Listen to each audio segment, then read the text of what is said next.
Obyś cudze dzieci uczył. To przysłowie, a może bardziej przekleństwo pochodzące najprawdopodobniej z Chin, nie wiadomo do końca, jaką drogą trafiło do Polski. Przekleństwo. Obyś cudze dzieci uczył. Czy Wieniawski je znał? Nie wiemy. A dzisiejsze miejsce, w którym się znajdujemy, odpowiada edukacyjnej roli Wieniawskiego w życiu. Jesteśmy na dziedzińcu szkoły baletowej, Poznańskiej Szkoły Baletowej. Może to najlepsze miejsce i najpiękniejsze, żeby opowiedzieć Państwu o tym, jak Wieniawski nauczał.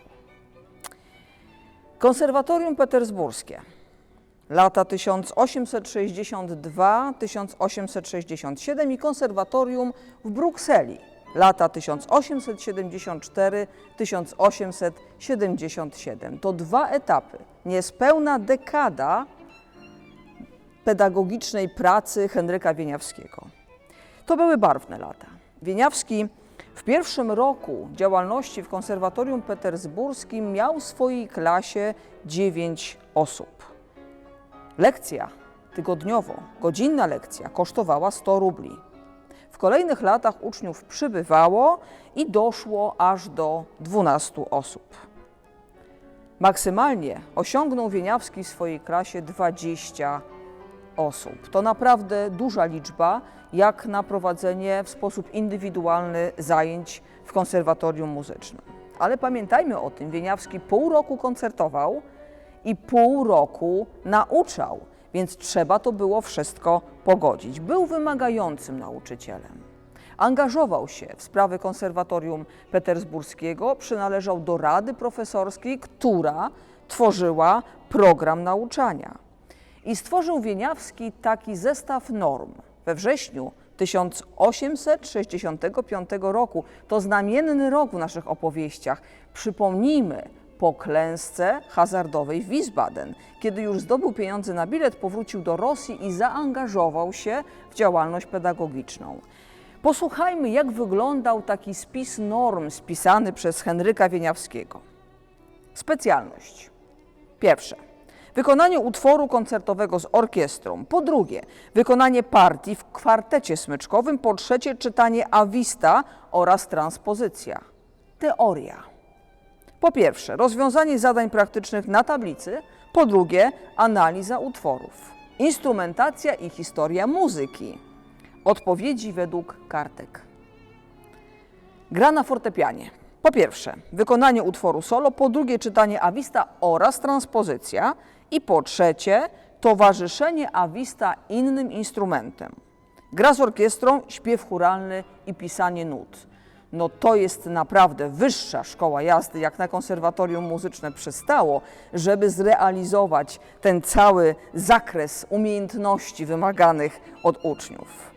Wieniawski naprawdę brał aktywny udział. Brał aktywny udział także siedząc na egzaminach. I tak na przykład od 24 grudnia znamienitego roku 1865 do 2 stycznia roku kolejnego egzaminował ze śpiewu, teorii, instrumentacji, fortepianu i innych tych wymienionych. A zatem ileś godzin poświęcił na to, aby uczniów swoich i nie tylko swoich przeegzaminować.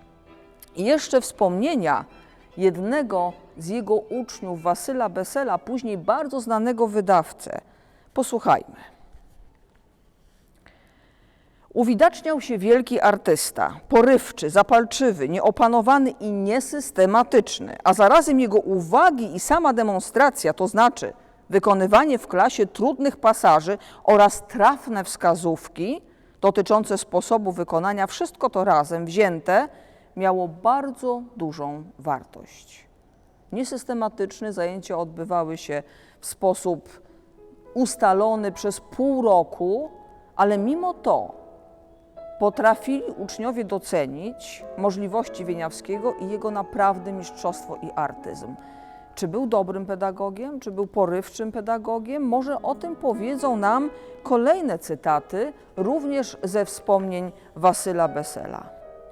Był to piękny mężczyzna, wysokiego wzrostu, o owalnej twarzy, wytwornych rysach i cudownych oczach. Widać, to dla uczniów też było ważne. Nosił długie włosy, które zaczesywał zawsze za uszy.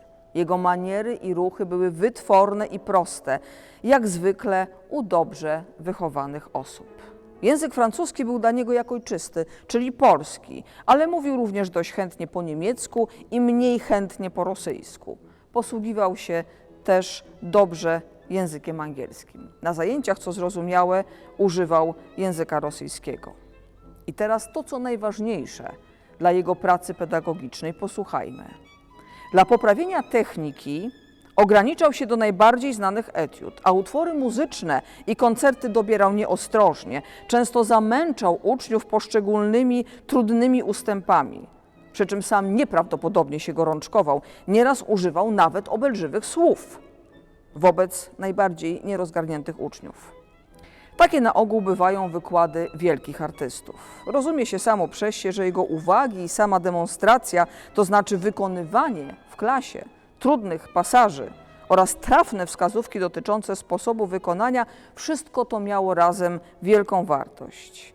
Ale nie dla wszystkich, tylko dla nielicznych. Bowiem, żeby wykorzystać rady tak wielkiego artysty, trzeba być samemu początkującym artystą. A zatem Henryk Wieniawski był wybornym pedagogiem, ale tylko dla nielicznych. Tylko nieliczni potrafili z tego skorzystać.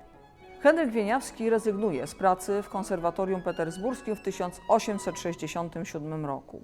Robi to ze względu na to, że Anton Rubinstein, dyrektor i założyciel Konserwatorium Petersburskiego, rezygnuje również z funkcji dyrektora. Dlaczego? Ponieważ powstała bardzo duża rozbieżność poglądów dotyczących nauczania pomiędzy członkami decydującymi o tym, jak ma to nauczanie wyglądać. Generalnie obu panom chodziło o to, że sztuki nie można niczym krępować, a tu się okazało, że chciano wprowadzić pewne zależności krępujące tę sztukę.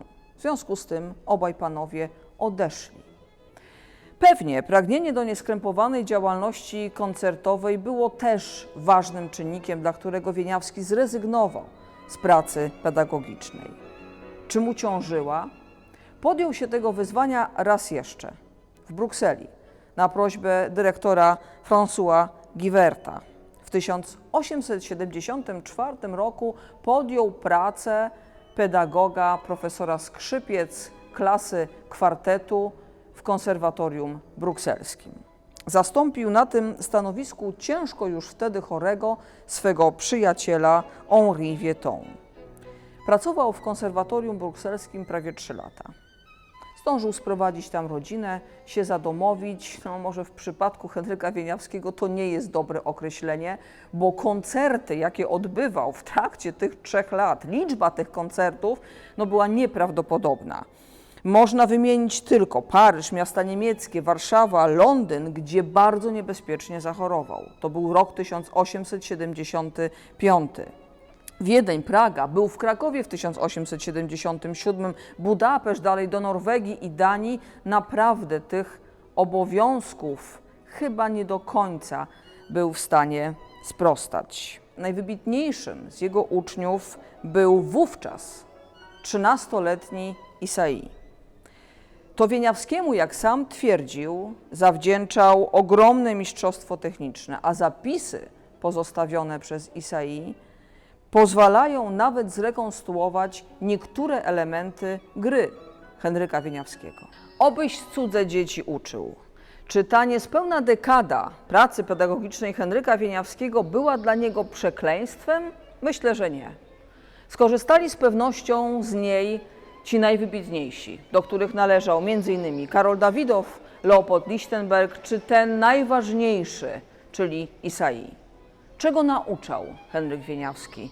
Co przekazywał swoim uczniom? Zapytajmy o to najbardziej kompetentną do tego osobę, Jarosława Żołnierczyka, profesora Akademii Muzycznej w Poznaniu, skrzypka, solisty koncertmistrza orkiestry Amadeus, a nade wszystko dwukrotnego uczestnika Międzynarodowego Konkursu Skrzypcowego imienia Henryka Wieniawskiego.